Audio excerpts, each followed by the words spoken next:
What's up, Cast of Fridays? I'm going to talk to you about the new episode of Steven Universe. It is Letters to Lars, and it starts out with your basic Star Trek parody, with Lars giving a captain's log, which I'm not even sure if he really logs it. I think he just talks to himself. I don't know. I like it. He gets a letter through his head. Don't ask. From Steven talking about Beach City and kind of catching him up on things. And that brings us to the episode, which I really like this one.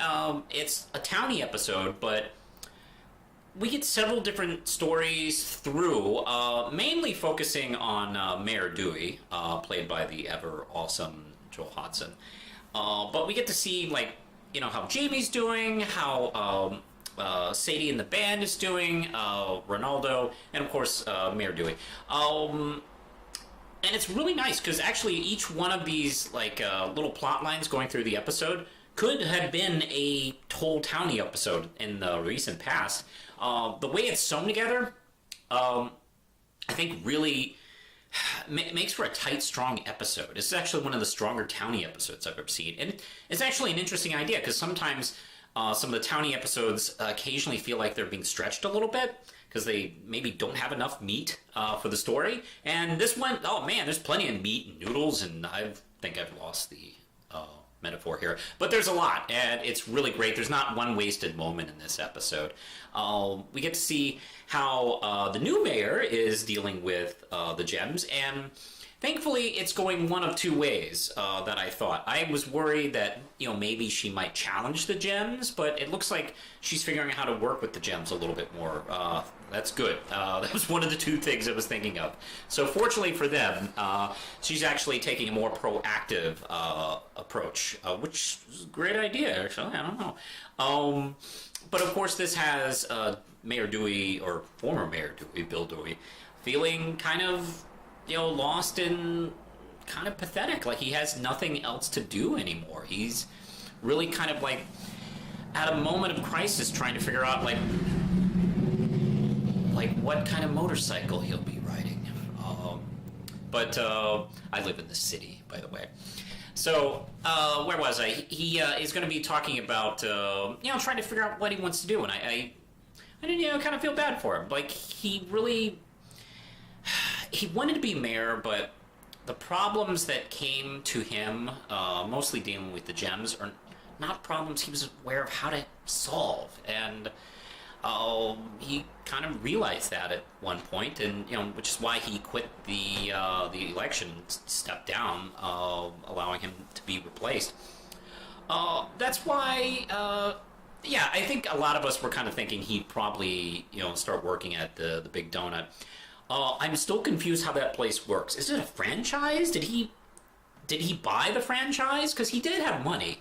He wasn't just out on the streets and a poor person. And also, I think his family has money because they've always been there in the city, and it's kind of a kind of a family dynasty in a way. So I don't know. I feel like the Big Donut is like a franchise, like you can. You can buy and own a local McDonald's or a 7-Eleven, for instance, and you would run that. I think that's what happened. I think whoever owns it really was having trouble finding replacements, and I think Dewey may have bought it, maybe. Because he's naming the donuts after himself, so that's kind of makes me think. Although, who knows, I could be wrong. This is the thing I'm really obsessed about. Screw that killing Pink Diamond shit. Who owns the Big Donut? That's what's important to me. Anyway, I got off my chest. Probably the funniest moment is hardly related to Bill Dewey, actually. It's the improv scene. And, I've done improv, and that is 100% accurate with the only two people in the audience and no one really liking your show and you're struggling. Yeah, that's pretty much improv. Been in that stage before, and that was quite funny. Particularly Pearl. Pearl is goddamn hilarious in this episode. Her line about the sandwich is great. I love Bitchy Pearl. Bitchy Pearl is amazing. and she's both motherly and bitchy pearl in the same scene. It's great. This is a wonderful episode, and even harkens back to the end, where it's kind of a twist on the staple of, the narrator of the letter. You hear the voice of, and actually it is Stephen just reading it to him. It's a sweet episode. It's a fun episode.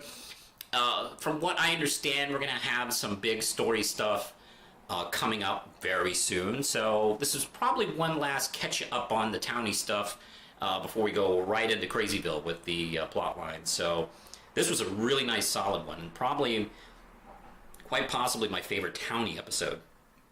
This has been a good, set of episodes. We've had my favorite Garnet episode, and now my favorite Townie episode. So, yeah, this is really nice. I'm going to give this one 5 out of 5 Ram Chips. I'd recommend it. Also, if you're a fan of Joel Hodgson, this is a great episode. He does some really nice acting in this episode, so highly recommended. So, push the button, Lindsay. They